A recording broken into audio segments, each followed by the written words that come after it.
Hello and welcome to the P2 Introduction to Soccer video toolkit. In week 2 we're going to be looking at ball manipulation. Our motor skill has been running and stopping, our soccer skill is dribbling the ball, our principle for the day is keeping the ball close and under control, and the rule that we're going to look at is what is a goal and what do they mean.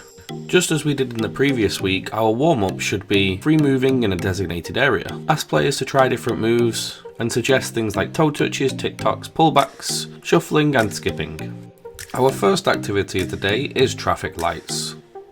You need 3 cones for this, or 3 different coloured things, like a traffic light: red, yellow and green. When the coach holds the red cone up, it means stop. Players must put their foot on top of the ball to show that they have come to a full stop. Yellow means go slowly. Ask players to keep the ball close and under control while going at a steady tempo. And green means go. Players should go as fast as they can, but remind them that they need to keep the ball close and under control. Play a few rounds of this and you could even have one of the players become the controller controlling the traffic lights. The next game in our session is follow the leader.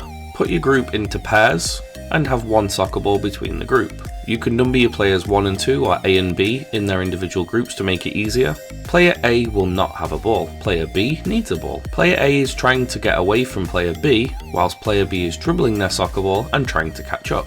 You may need to ask your players to run at 50% without the ball and give the players with a ball a chance to catch up. Another alternative to this is to have the coach as the leader and players must follow the coach. Therefore the coach can control the tempo and increase and decrease where needed. Play this a couple of times and switch around every couple of minutes. Remember, our principle for the day is to keep the ball close and under control, so you may need to remind your players of this. Our next game is the animal game. Each player will have a ball and be dribbling around the area freely, keeping the ball close like we do in our warm-up. The coach will then shout an animal. For example, the coach could say cheetah, and cheetah is a fast animal, so players must go really fast with their ball, keeping it close. The coach could say sloth, and sloth is a slow animal, so the coach will ask the players to go slowly. Another example is, say, bunny. When the coach says bunny, that means they leave their ball behind and they hop. You could also have them hop over the soccer balls. You can have the players suggest different animals, and if you can't think of a move for that animal, you can ask the players to come up with it, use their imagination. The final part of our session is a progression from last week. It's going to be the same setup as we did with our goal scoring at the end, but this time it's going to be a race between the 2 players that go out. So you'll set it up the same, each player will have a number and only go once their number is called, but now it's a race to the other goal. Once they've scored a goal, they will retrieve the ball and return back to their team. Just as we did last week, make sure there's lots of high fives and that players are encouraging each other.